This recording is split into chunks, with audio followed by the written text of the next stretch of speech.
Sekarang semakin banyak yang nelpon sama saya, semakin kepo, istilah zaman sekarang itu,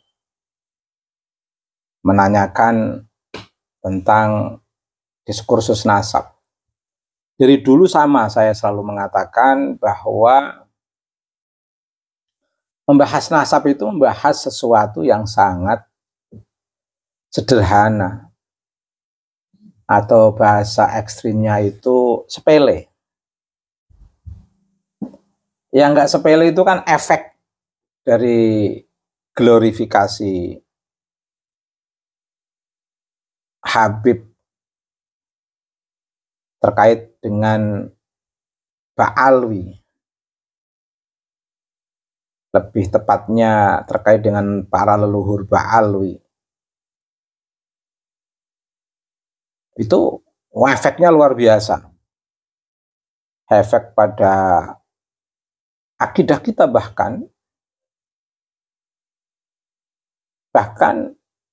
kalau tidak segera diklarifikasi oleh para kiai, apa yang disampaikan oleh para habib dalam ceramah-ceramah mereka yang penuh halusinasi, khurafat, itu bisa membelokkan pemahaman umat Islam Indonesia dalam memahami Islam perspektif ilmu dan takwa. Ya kan, ceramah-ceramah Habib Ba'alwi itu kan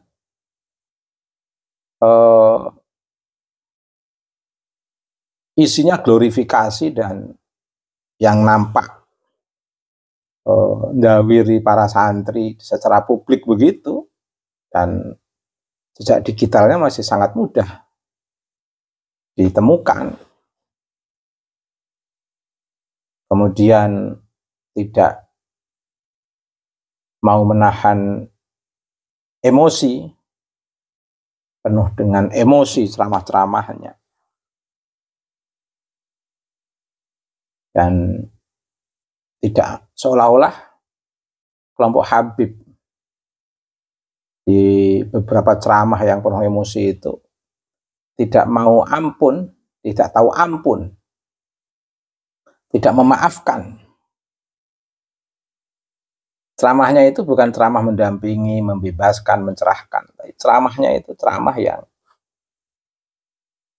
kontradiktif terhadap prinsip ketakwaan. Prinsip takwa itu kan infak dalam keadaan lapang atau dalam keadaan sempit, kemudian menahan amarah, yang ketiga memaafkan. Ketiga-tiganya tidak dimiliki oleh Habib Klan Ba'alwi yang nampak di sosial media itu penuh amarah, tanpa ampun.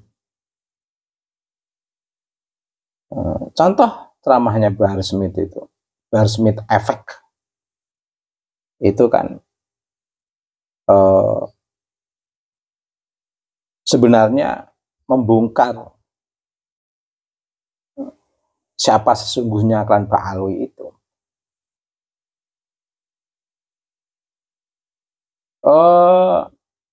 Kiai Imad meneliti dengan membuat simpulan dalam tesisnya itu kan sebenarnya sebagai akibat yang disebabkan oleh Bahar Smith Effect. Tujuannya apa? Tujuan Kiai Imad membuat tesis itu mencintai umat. Bentuk kasih sayang Kiai Imad kepada umat untuk mendudukkan persoalan kehadiran Bahar Smith dan para dai-dai dari Klan Ba'alwi itu sebenarnya duduk persoalannya apa toh? Mereka kok lebih mengedepankan amarah, lebih mengedepankan tanpa ampun. Akhirnya ketemu akar persoalannya, ya karena memang nggak ada ikatan dengan Nabi, sehingga tidak ada beban untuk menjaga risalah kenabian, beban untuk menjaga akhlak Nabi, beban untuk menjaga sifat-sifat Nabi yang penuh kasih sayang itu. Umat itu seperti sebuah perahan. Umat itu seperti sebuah objek eksploitasi. Ini karena nggak ada beban, psikis, nggak ada beban tanggung jawab untuk melanjutkan risalah kenabian. Yang ada ya bagaimana klan Ba'alwi itu tetap di atas kelas pribumi. Dan kelas Ba'alwi itu adalah kelas yang tidak pernah salah. Menyalahkan iya, tapi kalau disalahkan tidak mau. Pengennya di atas. Muncul tema-tema dakwah yang anti keragaman. Nasionalisme itu seperti sebuah sikap yang seolah-olah saja tidak murni refleksi nasionalisme pada bangsa ini. Yang ada hanya sikap arogansi, penuh jumawa.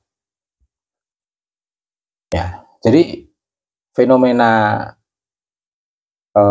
diskursus nasab sampai munculnya tesis Kiai Imad, munculnya gerakan masyarakat dalam bentuk-bentuk pencerahan dan pembebaskan, kesadaran individu, munculnya kelompok atau komunitas yang ingin mendukung tesis Kiai Imad dan lain sebagainya. Itu kan sebenarnya Barsmith Effect. Barsmith Effect. Dan sekarang masyarakat kian sadar dari Barsmith Effect itu. Jadi diskursus nasab memang diskursus yang sangat sepele.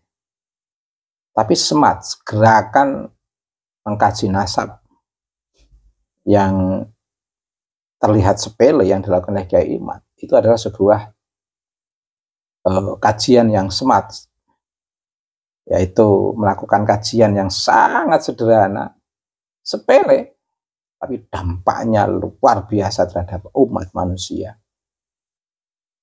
Tidak hanya umat manusia dalam konteks kenyamanan dalam menjalani hidup di ruang kehidupan ini, tapi dampaknya juga mengangkat martabat kemanusiaan. Dampak dari kajian nasab juga bisa membangun peradaban umat manusia dari pandangan tindakan kelompok dari klan Ba'alwi yang cenderung halusinasi, cenderung hanya glorifikasi, dan glorifikasinya itu penuh halusinasi dan informasi-informasi yang tidak mencerdaskan, informasi-informasi yang justru menghambat pikiran dan mengganggu keragaman, juga semakin melebarkan pandangan-pandangan yang anti kesetaraan, yang korbannya adalah masyarakat pribumi. Dan alhamdulillah masyarakat menjadi sadar dengan adanya Barsmith Effect. Makanya saya selalu mengatakan, semakin Bahar menunjukkan sikap arogansi dan jumawanya dalam konteks edukasi masyarakat, membangun kesadaran masyarakat, itu semakin bagus. Karena saya mengamati dalam sosiologi masyarakat kita, semakin Bahar arogan, semakin berdampak positif terhadap kesadaran masyarakat. Setiap ada ceramah Bahar bin Smith, itu muncul. Dan itu dari mana? Dari respon. Saya nggak melakukan penelitian langsung, tapi dari respon. Contoh, demo 214. Bagaimana pola bahar seperti itu?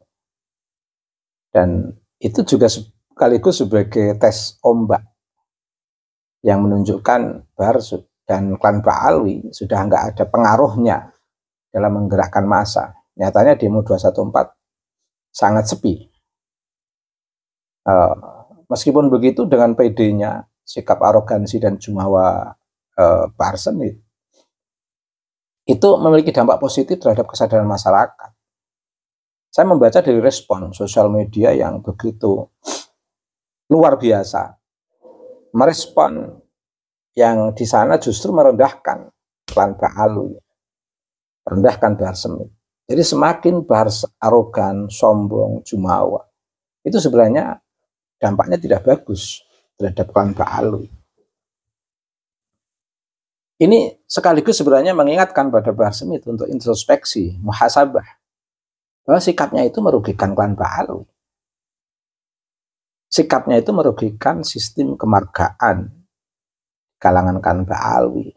Mengapa hanya satu orang itu bisa menjadi jendela masyarakat untuk memahami klan Ba'alwi? Didukung tidak adanya klarifikasi dari klan Ba'alwi bagaimana terhadap sikap-sikap Bahar Smith. Bahkan cenderung semua klan Ba'alwi kalau lihat Bahar Smith itu mengapresiasi, berpelukan.